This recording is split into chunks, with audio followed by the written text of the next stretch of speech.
Good evening, everyone, and welcome to today's class, our second to the last class for this cohort. And taking us further in this class, we have our very own AD, Mr. Kulilawal, taking us on the psychology of politics, the myths and realities. So I will indulge you all to inform your party members that it's time for class, so you don't miss out on this very interesting class. So moving on very quickly, we are all familiar with our facilitators bio. So we're just going to go right into this class. So if you have questions, remember to put them in the chat box or raise your hands after the class. So welcome, Midi. The floor is yours now.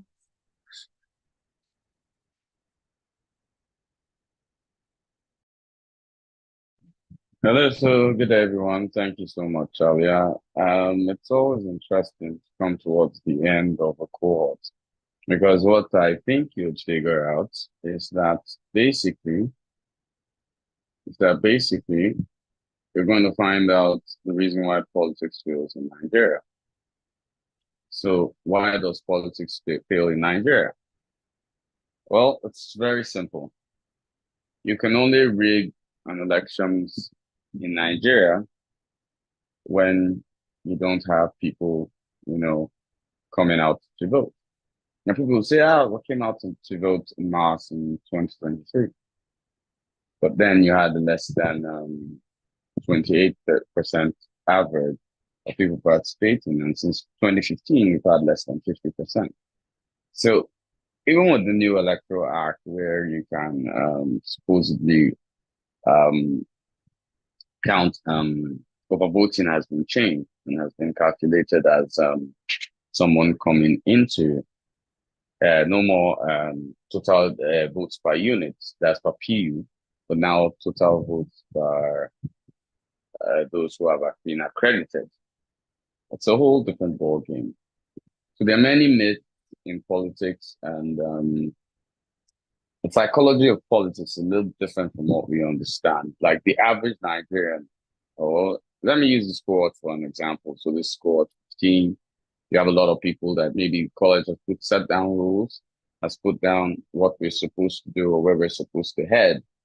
And then people will say it's supposed to be a democracy, this, that. Wait. What you don't stop to think about is that a democracy runs on one book, which is of course, the Constitution. So let's draft back home. The Constitution of the Electoral College Nigeria is that when you're going to submit your assignments, you must submit them before the time put. You now, after 5 minutes or after 10 minutes of deadline, you now want to submit your assignments. Now, debates, this is how debates are going to go. Your candidates do not attend the debate and you want to pass. Okay. It doesn't work that way. This is the first time in the Electoral College history that the cohorts, there was no presidential election based on disqualification. We're sacrosanct on our rules. And it was decided, the election was decided because a few people didn't attend the debate. Now, if, let's say, an APC in a real election, an APC candidate didn't attend the debate, PDP, Labour, an NMPP, I know what the average Nigerian would put out. But you know what shocks us? As much as we talk about our leaders, we talk about who we are, the truth is that the problem is us. And every example I'm going to use today, I'm going to use from this cohort. We've spoken a lot about the PDP, the APC, people in the Senate, people in the presidency, people in state government houses, etc. Today, let's talk about us in this cohort and how we, as cohort 15, and the Electoral College, as INEC, have interfaced, and how, with the knowledge we put inside you, most of you still think like, I don't know. So it's okay to have an opinion. Always is okay to have an opinion.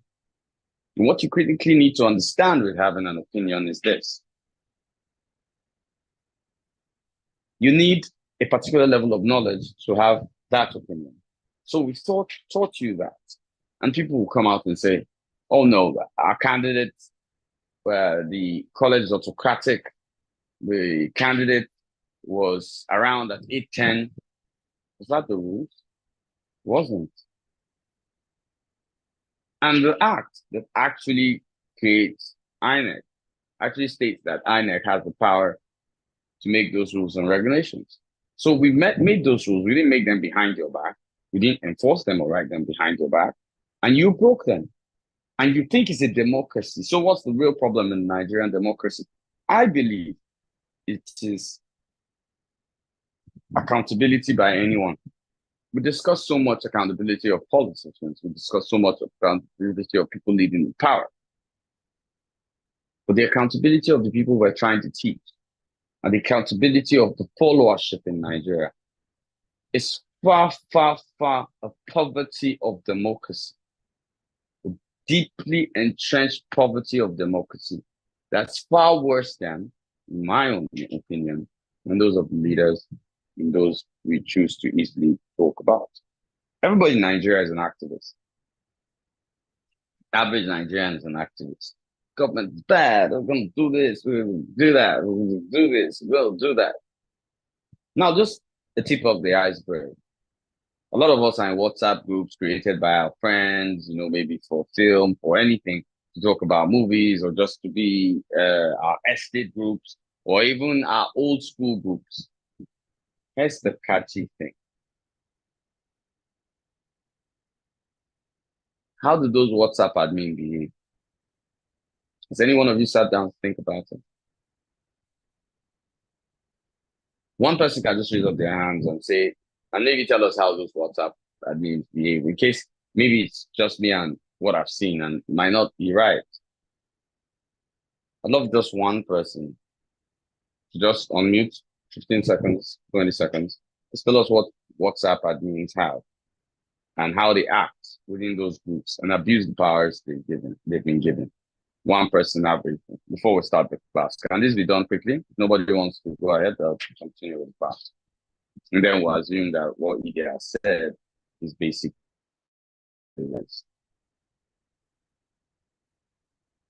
Okay, so proceed with the class. Psychology of politics, myths and realities of politics in Nigeria. Could I have the next slide, please, sir? So, psychology. Now, there's a psychology to politics, and most people think it's mystic or it's science. It's something that you need to consult native doctors. It's something that you need to be in a cult over. There's nothing. It's not true. The reason why all this is done is that any country in the world, what people normally do is create an exclusive nature to what politics is, so that the average person stays away from politics. Now, this is constant with the game of power on any parameter. It's the same way in churches and mosques, those who are within committees trying to make it exclusive so that people will think they're really doing a lot. I'm not saying they're not doing anything, but it's a projection of what exclusivity means. They make it exclusive so that they separate it from the known. And the strongest thing currency politics has is fear. Now, if you can conquer that fear of politics, you'll be bold enough to run for office, bold enough to go into a party and rise up and become a national officer. You're bold enough to become a delegate. You're bold enough to participate in elections. You're bold enough to do so many other things. But politics thrives exclusively on fear. And it's a big currency. Could I have the next slide, please? So this is the game of politics. And this is how I try to quantify it. In the circle of elections. There's strategy, there's money, there's influence, and there's communications. Now, randomly, I don't know why the class doesn't want to be interactive, but randomly, I'd like people to tell me what They think strategy, one person for strategy, one person for money, one person for influence, and one person for communications. Just you don't. There's no right or wrong answer in this class because it's a product. In how do I put it? It's a postulation. So it's not what exactly you think it is. So first thing I'd like to see is maybe someone's hands up so that we could we could discuss strategy, money, influence, or comms. So Charlie, if you don't pick your hands up, I'll randomly pick someone. So could we have a few people in class to discuss this?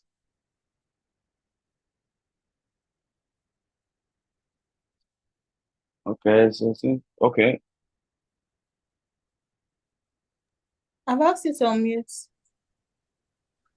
Okay. Good evening, sir. Good evening. Who am I speaking with, please? My name is Maria Mayamiko Oguntowo. Okay. Go ahead, Miriam. Thank you. Okay. I believe that strategy is very important in the game of politics because it has to do with intelligence. I think it's a game of mind. You have to strategize.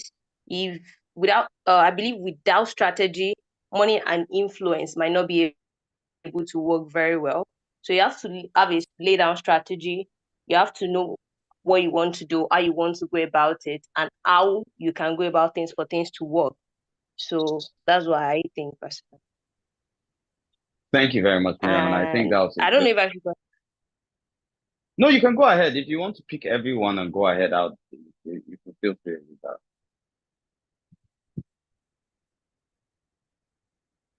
Hello, is Miriam there? Okay, yes, I'm still there. Okay. And okay, I've heard about the money. I've heard so much. I've heard people say something like, "You can't do life without money. You can't do politics without money." And even as a student that is involved in politics, school politics, there's this particular song that goes about that a comrade that does not have money, is not a real comrade. Do you understand? So once you are in the game of politics, you need money to be able to actualize that your strategy that you already have.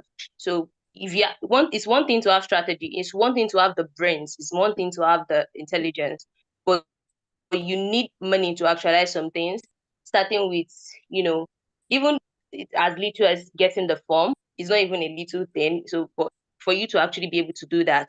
And so that's another thing. And influence. I believe the power of influence is not to be underrated when it comes to political gains. What people perceive of you, I know a lot of people will say that I don't care what people think about me, but what people perceive of you, what you've actually dished out to people that have caused them to have a certain image of you, the influence you've had on people will actually help you when you're paying your political game. If you have let's say this is what they know you for, you are a man of integrity, you influence people in this certain way. Okay, let's say you educate people on politics, you teach them what to do. They expect a certain level of something from you when it comes to politics. If that person that's teaching politics come out and say that, okay, I want to go for this particular position, they will say that, oh, we've actually seen him done this and he has actually lived up to it. I think he's a good person for that. And he's actually helped, even without saying much, will help you to help actually shape people's mind into actually working with whatever you have and the strategy. And last one with communication. Communication is actually very important in anything that we do.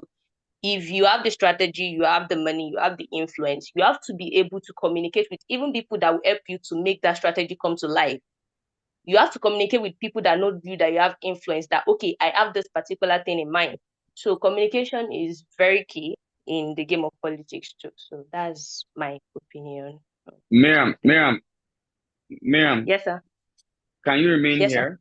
I'd like to say something, and this is how I'd like to say I'm very proud of you. I Thank you, felt sir. that I felt that with the 15th cohort, it has been a waste of my time. No offense, because I don't think any cohort has performed far below par up to the 15th.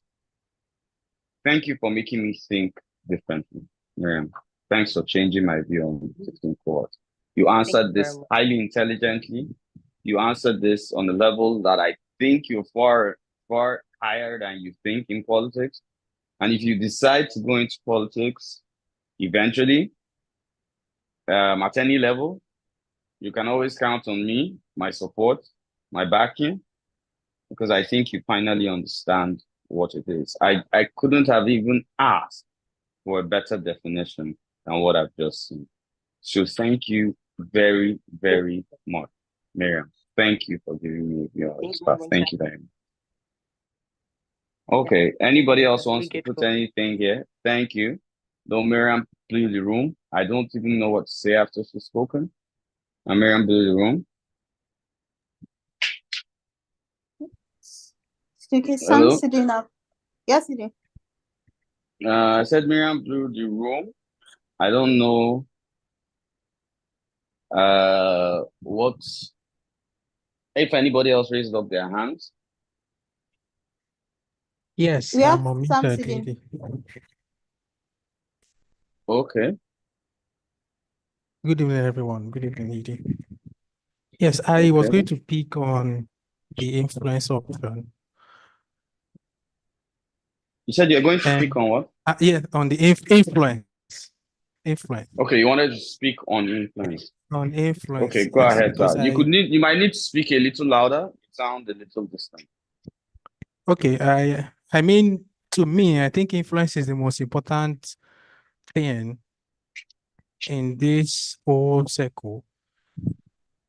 Meaning, even without money, if you have the right influence on the people through your antecedents, how you've been able to make impact in your immediate community with your influence on the people at the grassroots level, at any level in politics, you might be able to mostly get away with some things. And the people with money would also come and bank on your influence at any point in time, which is very important. We build our portfolio properly with the people. You can be flamboyant with your money and you think you can use your money to buy anybody at any point in time. But if you are truly influential, you are a person of impact in the smallest way in your community, people can vouch for you and give you the total support that is required in politics. Thank you. Thank you very much. Lisa, where are the slides, please?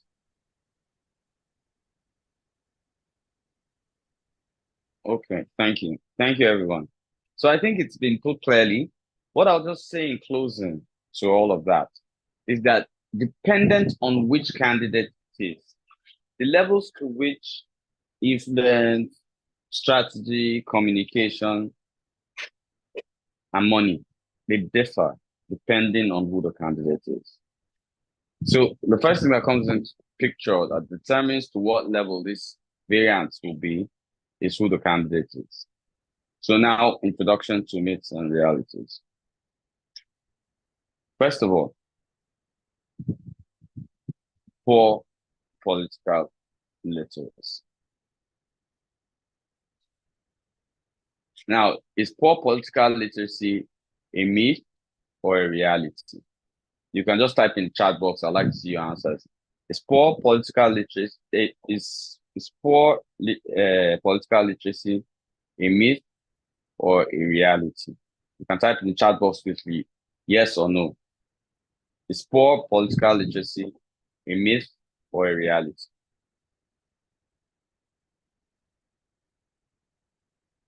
Absolute reality, something. Thank you. Reality, reality, reality, reality, reality. Okay, if it is a reality, why is it Nigerians say Nigerians are more politically aware? Why is it Nigerians say this election we're more politically aware than last one?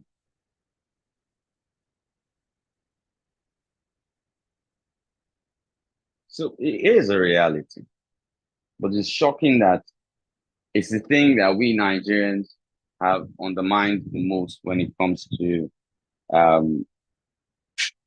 democracy. I like what Ilori said. Social media chant made people think so. Now, defects in the fourth estate. Now, the fourth estate is the media. From what you've learned at the college, now I'm going to ask, is this a myth or reality? Defects in the fourth estate. That meaning you don't remember what the fourth estate is. The fourth estate refers to the press. So, has the press been faithful in delivering things? Some of you watch Arise TV. Hey, your star is Rufai because everything says this. Some love TVC because they are, I don't know how to pronounce it. Omunlo Abi, I don't know whatever, anyway, whatever it is. Some love AIT because AIT is behind PDP. But I'm going to ask, the facts in the fourth estate, myth or reality? Guys, let's go. We have quite a lot. Can we quickly just type in effects in the fourth estate, myth or reality?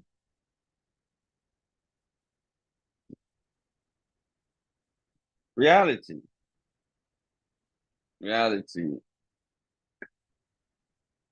Now, I'll explain something. The problem with the press in Nigeria is that they do not deliver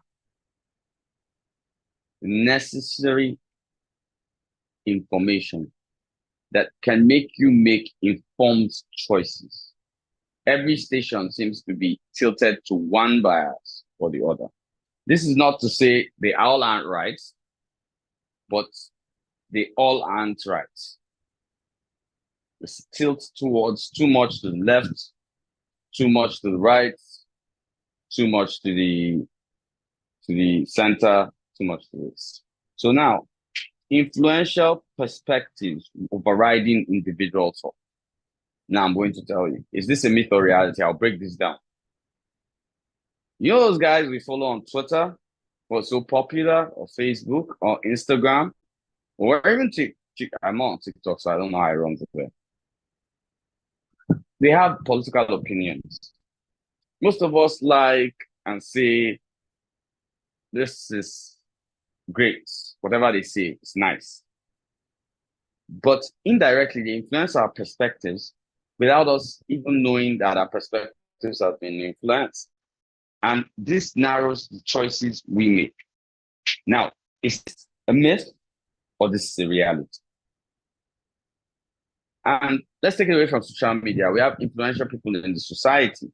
And when we sit down in a hall and we hear somebody like, I don't know, I don't want to use anybody in the religious sector. Somebody like, give or take, I don't want to use anybody, just someone that's influential. Let's say Wole Soyinka. Say something. A lot of us will jump in that line. If, I don't know, they're different people. And so influential perspectives overriding individual thought is one of the biggest problems, which is reality, one of the biggest problems in Nigerian politics. Nigerians don't take time to speak through. Like sometimes, maybe because my pastor follows Peter Obi or follows Tinubu, I would not have individual time to look at it. I will assume my pastor has thought for me. How is that even possible? Same with your imam. How is that even possible? So we as citizens must gauge our responsibilities, which is why this happens. And they make their choices based on their knowledge and their own experience on which candidate is better than the other. Now, the false assumption of knowledge in politics and governance in Nigeria. Myth or reality? No. I'd like to phrase it like this. Before anybody answers, please let me phrase it like this. False assumption of knowledge in the electoral college. Myth or reality? I'll give you the better thing. I'd love to see your answers.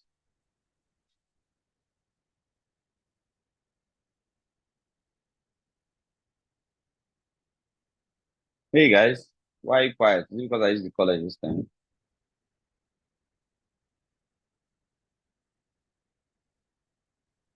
Everybody is dodging in class to answer questions. Nobody has an answer for this?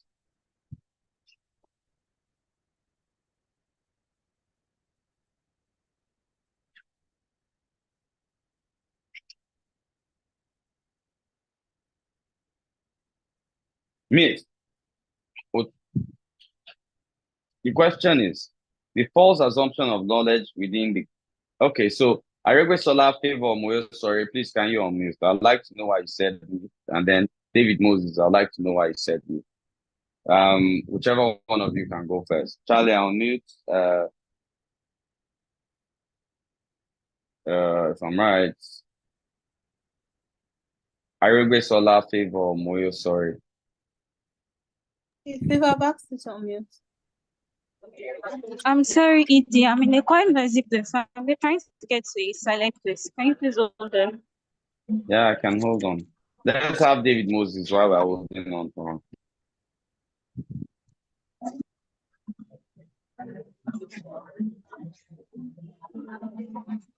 David, I've asked you to unmute.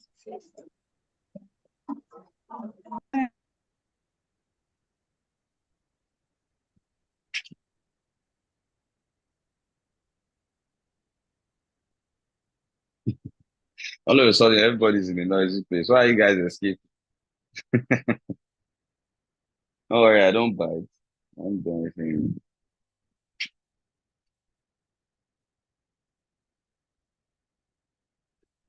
David, even if you're in a noisy place, I believe you are somewhere that you can type. So tell me why you said what you said.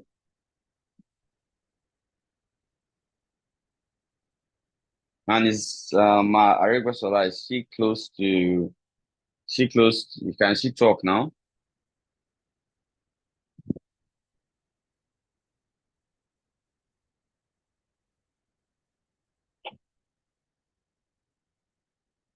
Chalia, Yes, it is.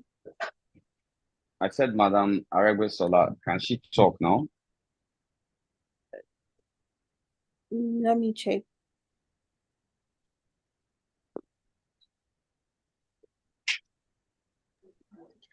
I'm in a relatively quiet place. I don't know if this is any better. This is great. I can hear you clearly. All right. Good evening, everybody. Good evening, Edie. Good So evening. I said it is a myth. It is a myth as any knowledge that have not taken out time to absorb and understand is not realistic. The reason why I say that is comparing it to the educational system of Nigeria, we are taught a lot of things in classes. We have so many sources of getting information. But one of the way of understanding things is when you start familiarizing yourself with it and practicing it, taking out time to dig deeper. So it is a myth as long as after the class, that's everything about it. I don't take out time to research more. I don't take out time to look at the society. With what I've just learned, it will remain a myth. It is not realistic. So as long as that still stands, it is a myth, even though I might have a certificate. That's why I said so. Okay, let me explain. What the question is that false assumption of knowledge. If you are saying that if you do not take out time, that means that the knowledge is not a reality, right? Yes, sir. If you do not take out time. So that means that what you were to say is that the false assumption of knowledge is more of a reality than it is a myth. Because it's only when you act upon it I'm sorry. that I know I got what you were trying to say, but because of you explained it, but that is what you meant. Anyway, thank you so much. And thank you for putting into this conversation. So within the college, if we have infused knowledge into and you have refused to practice that knowledge, what it indirectly means is that we have either wasted our time or you haven't wasted our time. Because I'm ready to graduate, even if it's 2 people. But you just might not have achieved what we could have achieved together. And I think even within the college, people think that because they've been in somewhere, or they think because things have always been done a particular way, that makes it right. And within this course, we've had quite a lot of challenges on the way things are being done. And it shows how entrenched the rot in democracy is in Nigeria. So now, emotional responses to issues. Now, we know Nigerians generally with their emotional responses to general issues. We know that this is the reality in Nigeria. Now, poor understanding of the system and the constitution is a reality.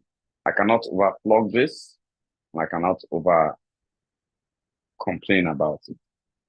Now, the culture of slavery from military rule has entrenched itself in our democracy and made most politicians in Nigeria dictatorial. And it's become quite a problem and quite an issue in managing these things which we know are important. Would I have the next slide, please?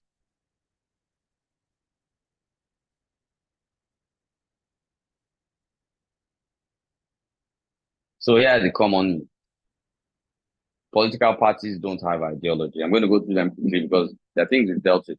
Political parties do not have ideology.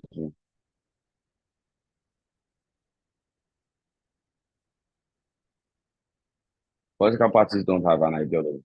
That we know it's not true to me. PVC drive will improve electoral outcomes. We have seen 2023 elections that did not happen and will not happen. President is everything. I think what we've taught you in this class has shown that is also not true. Politics is money. Yes, money is needed in politics, but it's not everything. Politics doesn't affect me. Well, basic simple thing is that if you do not engage politics, politics will still engage you and you politics. LG is powerful and under the state government. I know that this is a myth and we don't even need to talk about it generally because your classes preceding this have told you. The constitution is useless. I've had this conversation multiple times. If you still believe it now, I think you should leave the court because you've not learned anything. CSOs and social media ideas are usually things that are one person's opinion that may not work when you put it on basic scale of government. That is, I think, has been also busted while you're in this class. A vote for a small party is a waste of your vote. We've also busted that myth in your time at the electoral college. Lisa, let me have the next slide, please. So now these are the realities. No seat belongs to a political party. Yes, political parties are vehicle to an office, but they are not the office. Votes count. And not as much as you guys don't want to understand that, but they really do. Those are the realities on the ground. Now, aspirants of elected officials don't understand jurisdictions of office. Now, this is more than 50%. And this is a situation where most of the time people do things outside their powers, like governors trying to sack elected chairpersons, local government. Strategy does win elections. We all concur with that. Change involves all of us. That's also a reality. The highest abuse of power is at the gubernatorial level. Now, I've gone over everything. I don't think I need to flog this horse. It's a dead horse. I'm glad you've gone through multiple classes before having this course. This course is supposed to be earlier, so it makes this course a lot easier. The legislative is key to development. It's a reality and something we need to understand. Constitution is our birthright. The answer should believe we can't flog more than normal. Protest is a tool, not the key. I'll repeat. Protest is a tool, but not the key to effective change. Nigeria is a collective responsibility. Next slide, Lisa.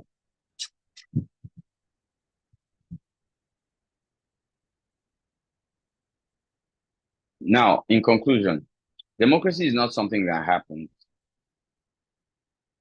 You know, just that democracy is not something that happens. And it's not something that happens just with. It's an ongoing building process. But it also ought to be part of our culture and part of our lives. Jim Hightower. Now, thank you very much, Lisa, for the slide. I'm going to engage now because this class is supposed to be more interactive than it is, how would I put it, than it is me talking all the time. This is because this is your, I think, Lisa, this is second to last class, if I'm right. Is it? Yes, it is. Okay, so this is not elementary class. We've been with you quite a lot. So I think we all can now explain and say we have a particular level of knowledge. So I'll entertain questions now after this class, and we'll see where we are headed with this class. Thank you very much, everyone. Okay, thank you very much, Edie, for that very interesting class. I believe we have questions to ask because it was very engaging. So if you have questions, you can please raise your hands or put your questions in the chat box.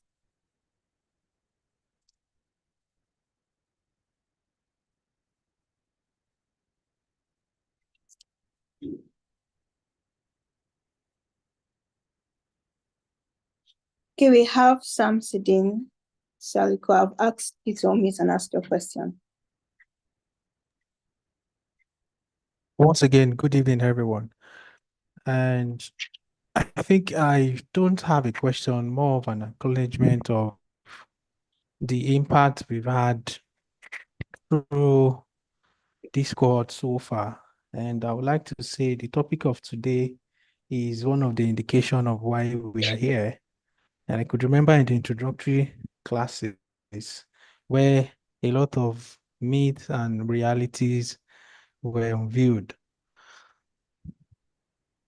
from what most of us are used to, what we believed is the truth about the political space and governance. So it's an acknowledgement and appreciation to the Electoral College and the ED for what you've been able to impart in our lives. We've been able to understand what the myth and reality of politics and governance is so far. So I want to say a big thank you to the Electoral College. And this is not going to be the end, even if we are close to the end of our classes. Somebody like me, pronouncing my availability to the Electoral College at any point in time with the college now forever. Thank you. Oh, Shamsuddin, that's a very touching thing. College is proud of you too. And if you have access to Lisa or Charlia, you can always reach out to them. It would be great to have you on board, to help, we always speak on a few students, to help build the whole next set of students. So just reach out to Lisa or Chalia, and we can talk later. Do you understand? It'll be great to work with you. It's always great. The work of politics is large and it's quite empty for us. So we look forward to really, really doing things. So thank you very much.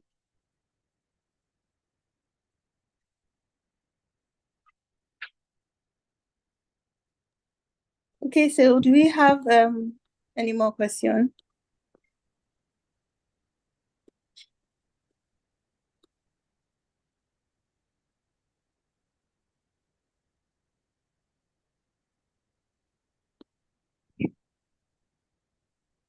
Charlie, do you not have any question? None? No, I can't see any hands. Okay, let me ask a question. So since everybody now don't have a question, it means that you're politically almost ready. I'm going to ask the class a question. Now, I need 3 people to answer this, any random 3 people. If you were to run for office, let's say governor of your state, and you found out that ED was one of those running against you, what strategy will you deploy to defeat ED? I repeat, if you were running for governor of your state and you found out ED2 was running for the same office, what strategy would you deploy to run against ED?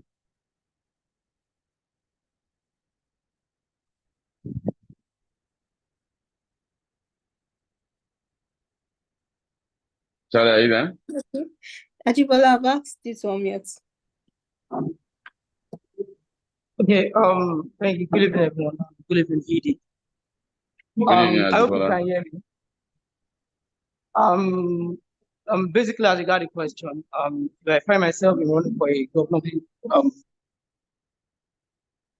election with the ED. Firstly, I'll have to build one of the strategies I'm going to use is I'm going to build up my own personal strength, And number 2, I'm going to study the weakness of the ED and then to understand what part I'm going to study his weakness and his pattern. definitely it's going to be coming from a party. So after studying weakness, and I'm going to act on some of this weakness. Take for instance, if I understand that probably the ED is taking a party that probably failed people in the past, and people is no longer interested in such party. So I'm going to use that particular aspect to introduce people to the new things I'm bringing on board, and the reasons why Wait, Ajibola, you need to understand one critical thing. So what you are doing right now is you assuming that the ED is just ED. If the ED gave you this knowledge in the college, understand that the ED understands the same ploy you want to use against him. I told you, beat the ED strategically. I'll tell you the ED's strengths. Legislation, governance. ED talks very well. He has very good command or conversation. The ED is, well, as much as most people won't believe, quite versatile and can work in groups. The ED also has never in his entire life, even though he ran under a party, being a party man, you can't use his party against the ED. It's never worked with the ED. The ED has never been a party person. So what the ED normally does is that he has people in APC that are rooting for him, people not rooting only voting, financially supporting him, APC, Labour, SDP.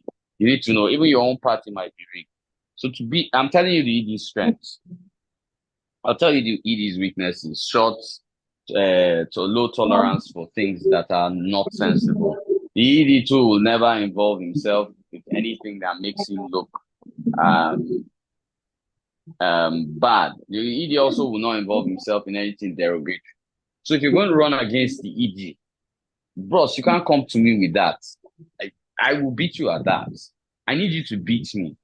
You have no questions, so you need to be able to beat the ED. See, because for me, if you have no questions in the psychology of politics, it means that you can beat the ED. So now I want you to beat me. I've told you my strength.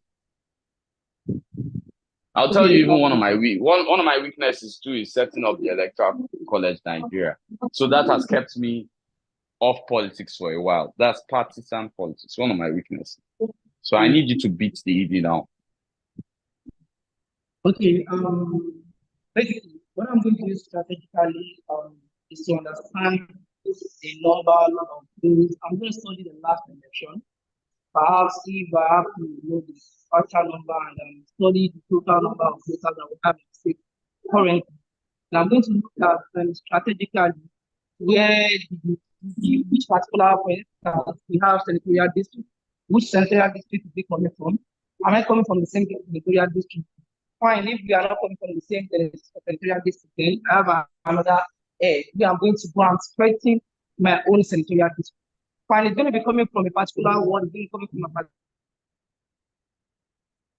which yeah, you probably, because I know that I'm going to develop my own personal self to meet up with his candidacy and to meet up with some of his energy. Now, frankly, one of the things I'm going to do, frankly, is that I'm going to regularly go into door-to-door service with people. Perhaps he might not have been meeting people. I'm going to go to door-to-door campaign system. So I'm going to the street, walking up and down. I want to just gain the people interested in me. Okay, Ajibola, great. But now let's take it. Let's turn up the heat a little bit. What state are you from, Ajibola? I'm from Lagos State. Beautiful. Lagos State gubernatorial debates 2027. Ajibola Kunle. You think you can face me in a debate? Yeah. I think I can do so. Okay, you know what? Let's do that now. Ajibola, pick anybody in the class to ask us political questions. Let's do that now. Let's make this interesting.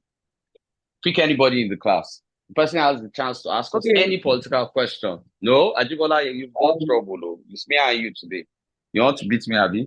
You have to beat me in front of your class. So, guys, are you ready? Ajibola, the choice is yours to pick who you want to pick. Remember that you're not picking someone from the Electoral College, so pick anybody.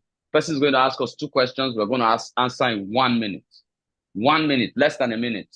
Most of us are going to answer quickly. Then the college, wait, Ajibola, wait for the rules now. Ajibola, wait for the rules. You're rushing. Politicians don't rush. I'm That's not another rushing. Like, you are the one giving me the condition. We are both running. You are the one giving me the condition. Ajibola, first mistake.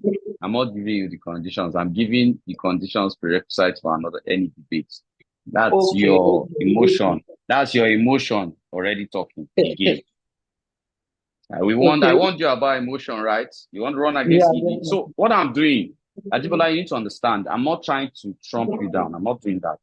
Ajibola, I'm showing you what can happen in real life. And better you do it to me than enter that situation and be looking and scratching your head. So don't look at this as me bullying you. No, it is us learning. Okay? Thank you. Don't say I'm making the conditions. I'm not making the conditions. That's an emotional response. The conditions for every debate is that we should be able to answer in 1 or 2 minutes.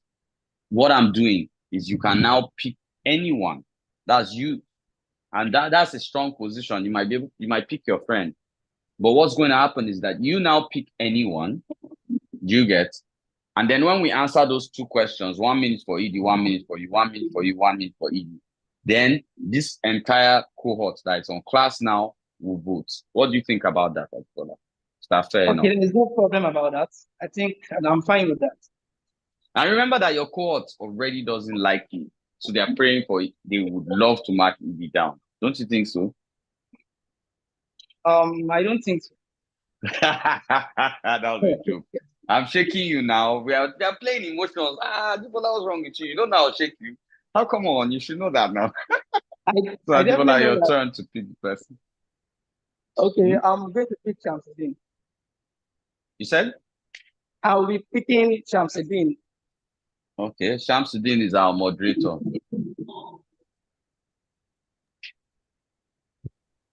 Shamsuddin, come mute. I'm here. That's why I don't buy market.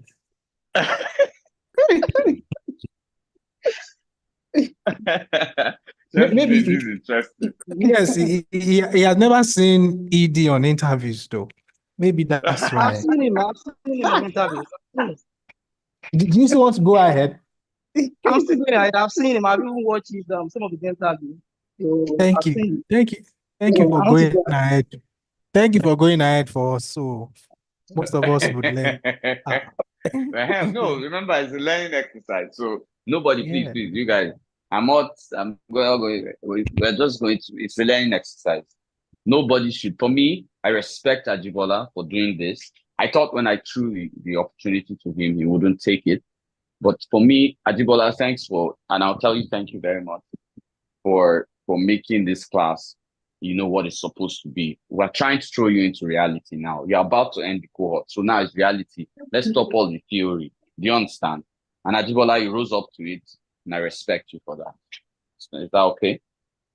But that's the last respect I'm going to give you over the next 2 minutes. Just move on. Shamsuddin, over to me.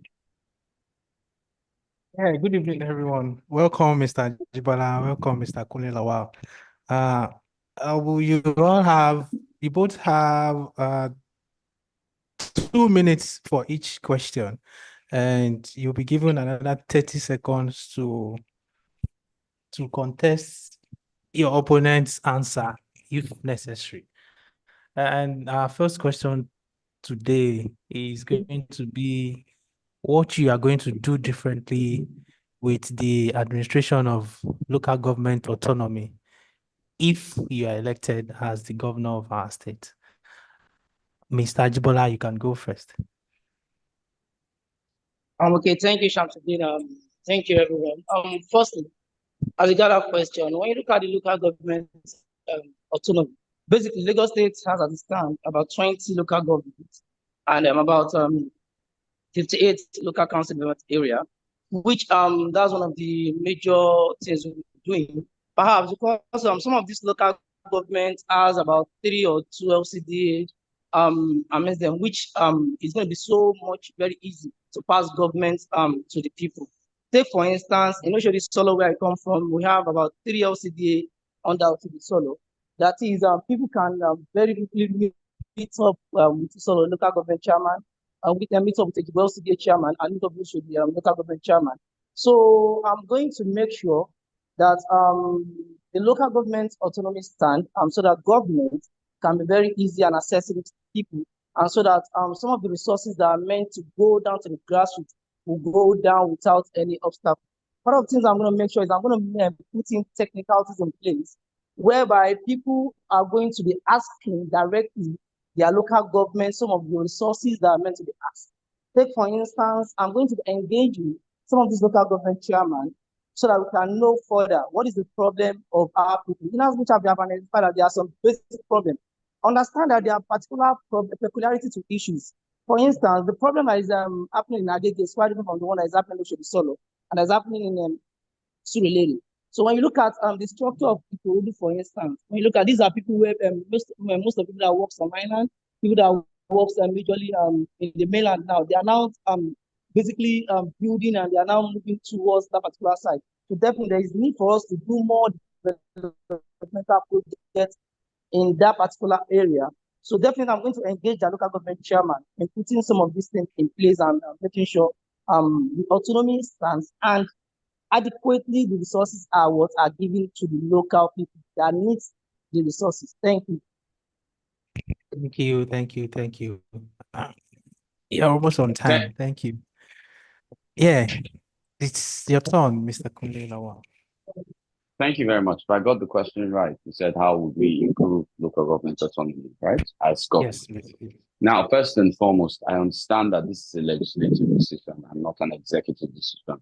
So me deciding to use my office, decide to influence that is already what created the problems in local government.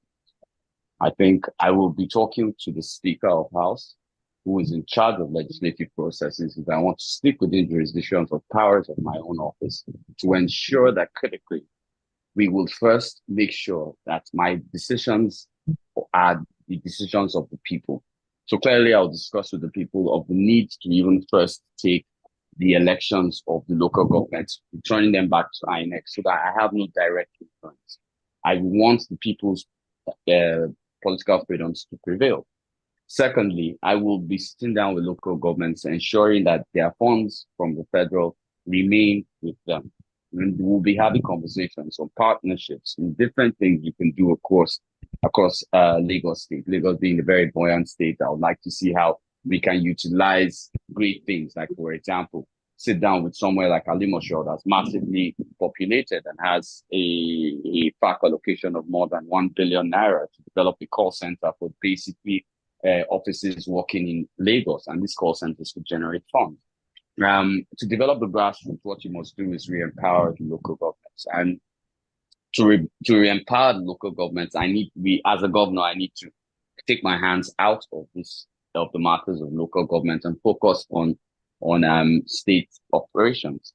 I also will be talking to them on how education is important to reduce how out of school children are.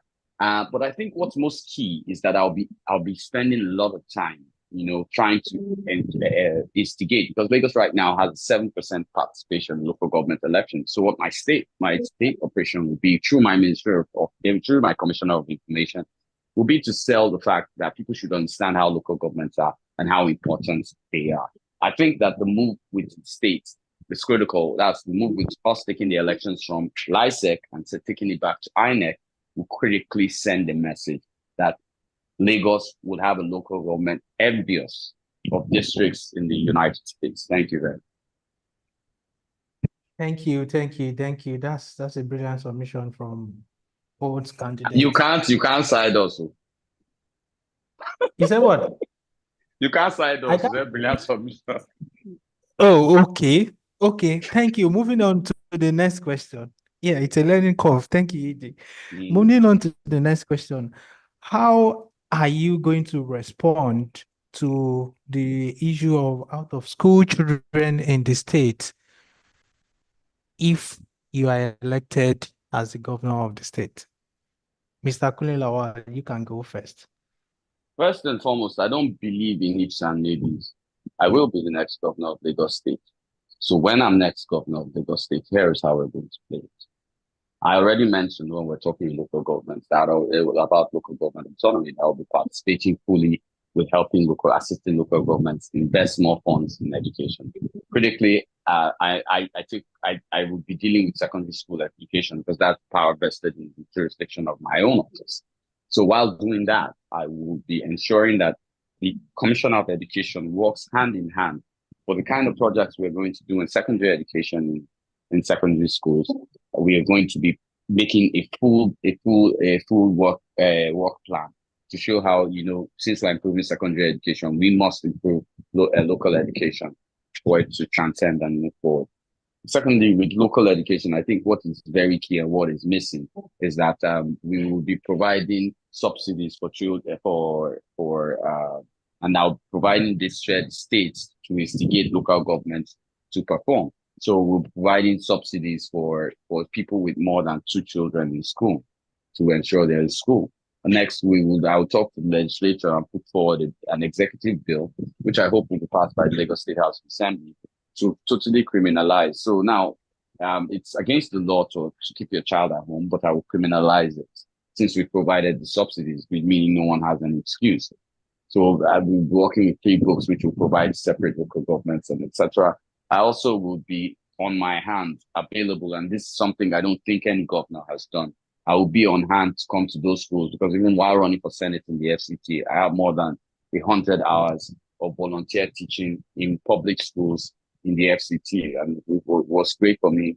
And I think even as governor of Lagos State, I offer myself to teach things like government, commerce, economics, English, and math, which I'm good at, and I'll be offering myself publicly. And I'm sure it will be a drive to see the governor, his deputy, and members of my cabinet offering free volunteer hours teaching local government schools, which I think will instigate and drive up the numbers of in-school children in Lagos State. Thank you very much.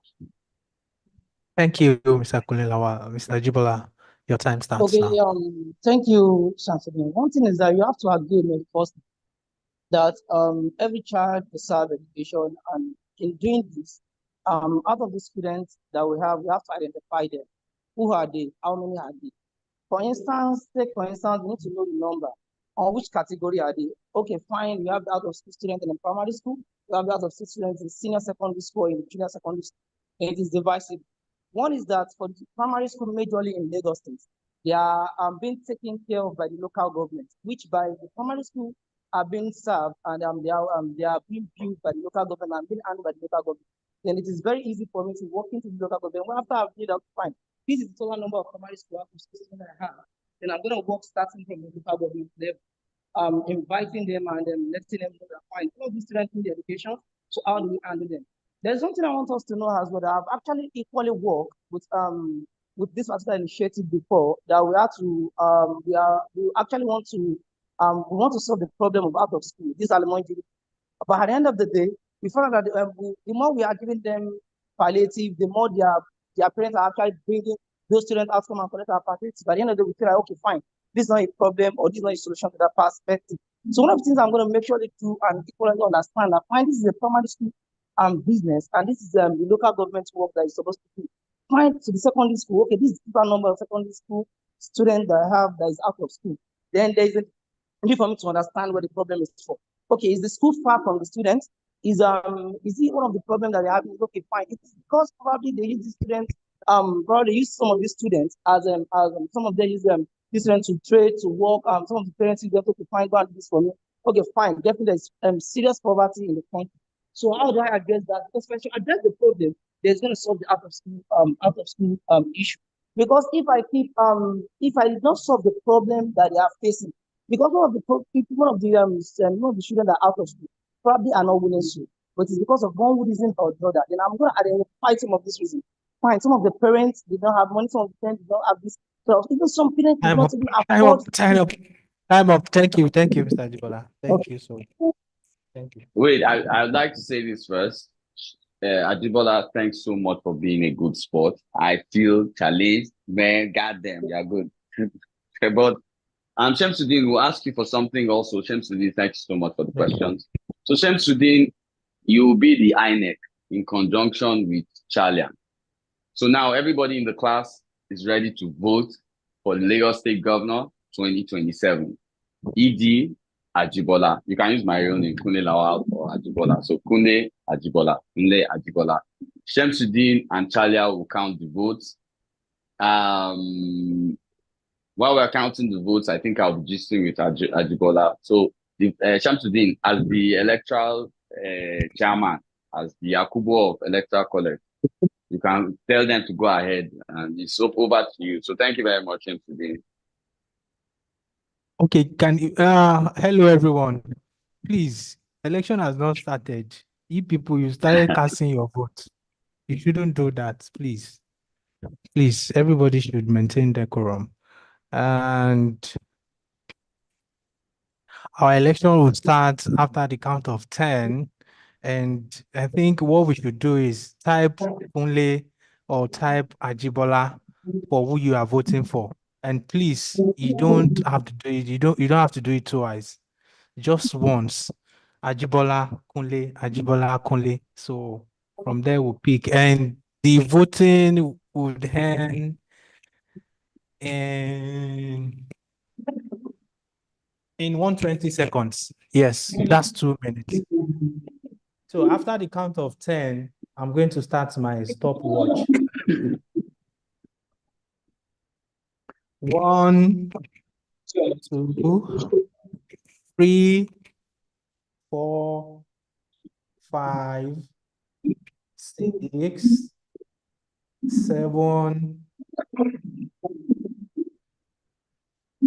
Guys, after the count of 10, we shouldn't do this. Please, everyone should listen. We shouldn't do this. After the count of 10. No. The electoral body might penalize Ajibola for this. Please, after the count of 10, we want it to be orderly, please. After the count of 10.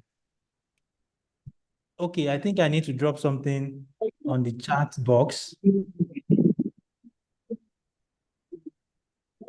And anything that comes after that is null and void.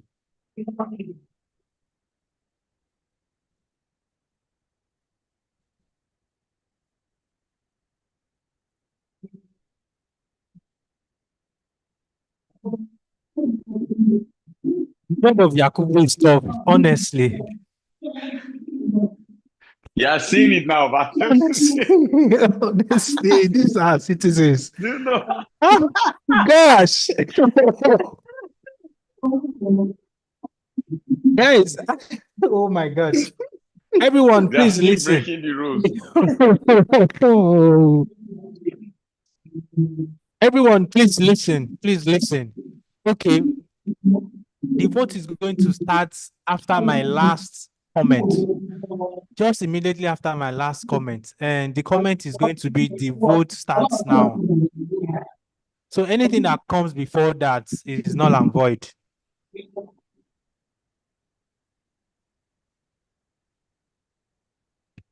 Okay, if we are all ready, I'm going to tap the enter button so we can start voting. And we are voting for just 120 seconds, which is 2 minutes. And I'm simultaneously tapping the enter button and start voting at the same time. Now.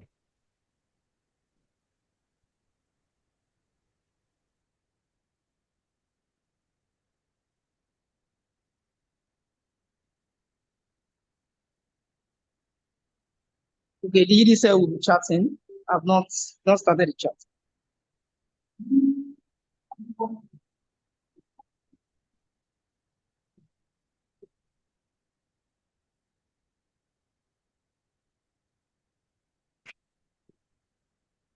Electorates, please. ED is not a name. ED is not a name. And ED is not part of our candidates. Please. ED is not a candidate. The candidates are Kunle and Ajibola. Thank you.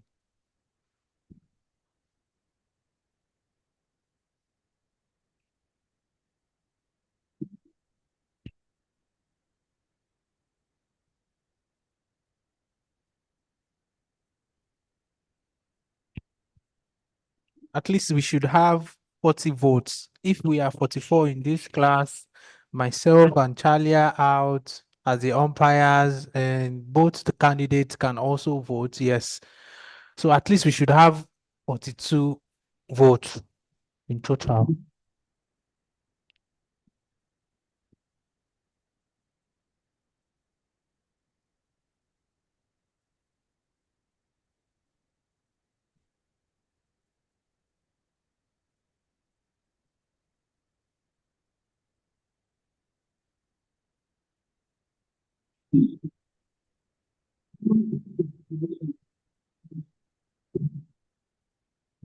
Less than 10 seconds to go. Less than 10 seconds to go.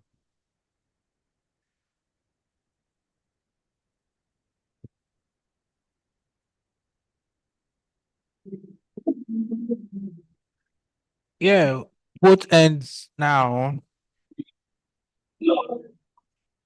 Voting has ended. Sorry, I already dropped stop in the chat box. Yeah, thank you everyone for the turnout. We really appreciate. And I need to liaise with my colleague Jalia to know how long it's going to take us to announce the winner. Thank you. Okay, since they've lifted the ban on campaigns now and they've voted, you can complain. Do not agree with this INEC. INEC is taking so much time to release results. They are manipulating it. I can see the chairman has carried rivers and run away with Chalia. I was just looking. But you can see. But you know that's what candidates normally say now. So I'm just helping cause the havoc.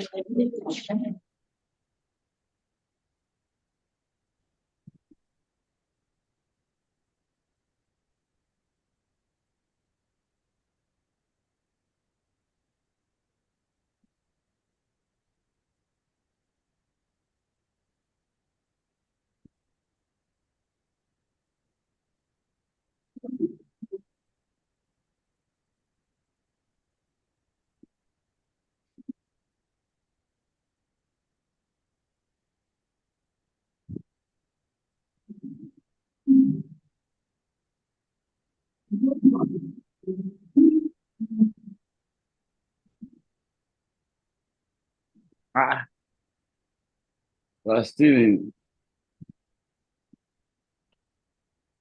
I don't understand. I don't understand. Results have reached Abuja since. Thanksgiving and Charlie. No. I'm going to talk to my lawyer. This election was not fair and fair. It's not totally fair and fair. I'm going to talk to my lawyer. I don't think this Yakubu has anything to offer.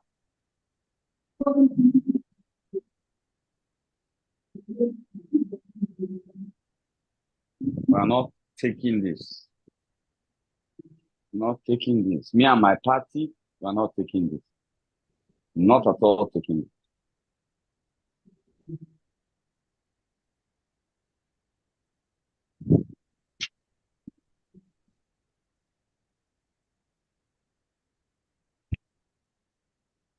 Yeah, we are here to convening again for the final results of our gubernatorial election between candidate Ajibola and candidate Kunle Lawal. And we had 42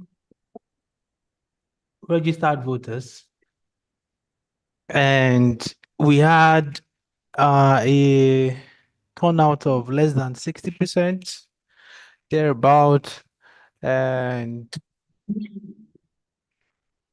we had 27 accreditations and also 27 votes casted.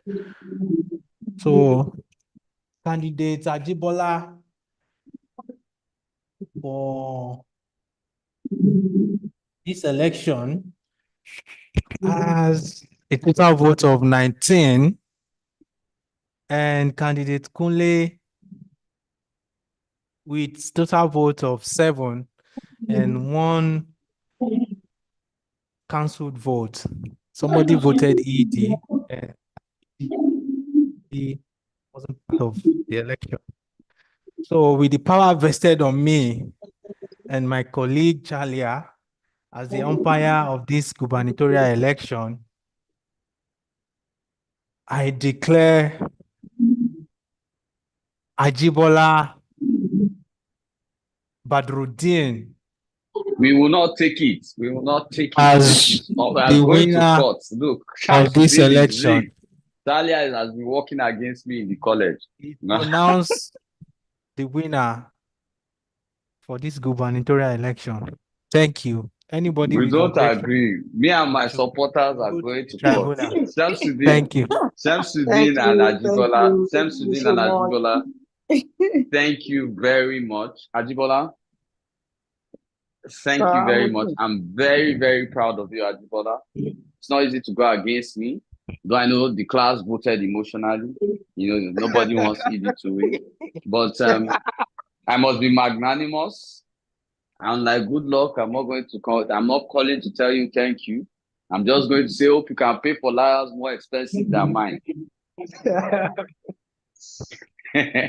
But Shamsuddin, Chalia, Ajibola, great, great work. I loved what you did in class today. For me, it was practicality of the psychology of politics. I can tell you why.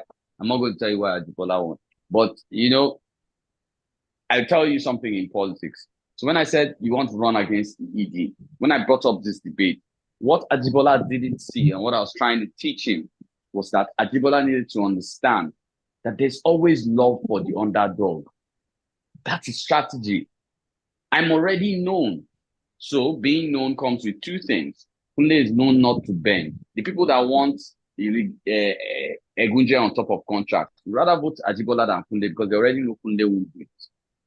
I'm not saying that's how it is, but that's how emotionally things run and in politics. So a newbie can face the ED. Don't strategically care about my understanding of constitution, my laws on governance, or whether during the debate I totally trumped Ajibola like he was a toddler. But back to the reality. Now I have to psych myself. Ajibola, this things I'm saying is not true. We're still in campaign. I'm going to court. I have to speak clearly. So it was a pleasure doing this with Ajibola. Ajibola, are you still there? Yes, sir. Yes. Ajibola, I'm very proud of you. And I owe you a gift. I owe you a gift for what you did today. I don't think there are many that would have achieved that. Thank you very much for being a student that, I'm very proud of. Thank you very much, Ajibola.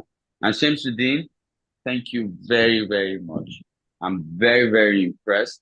When Shamsuddin was like, no, your vote to be null and void, I was proud. I almost felt tears in my eyes, just that I'm a hard guy. But thank you guys very, very much. For me, this is one of the best classes I've spent with the 15 cohort, practicalizing, what we've been trying to teach and everything. So Ajibola, Shamsuddin, you guys, in short, two of you are getting gifts from me. Okay? Reach out to Chalia. I'll be providing special gifts. I'm providing special gifts for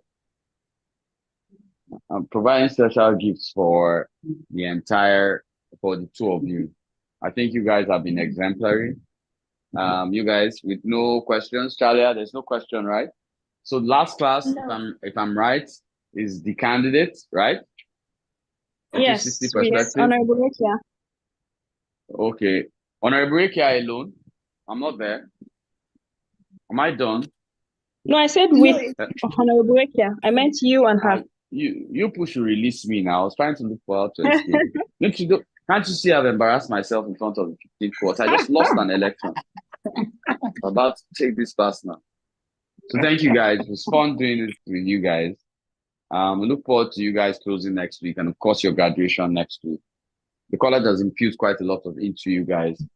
I just hope somewhere down the line you guys actually do what we've taught you guys. So thank you everyone. See you next week, right? Charlie, is there anything else as regards their physical projects? I hand the class back to you. Thank you everyone. Thank you so much.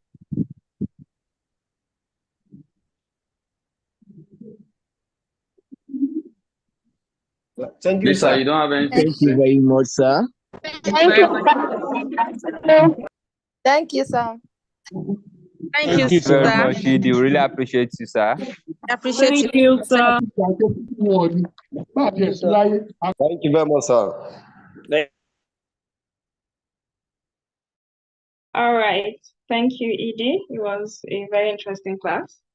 So everyone, we're looking forward to seeing your project reports within the week, and your graduation is next week, Sunday. So see you all. Good night. Edie,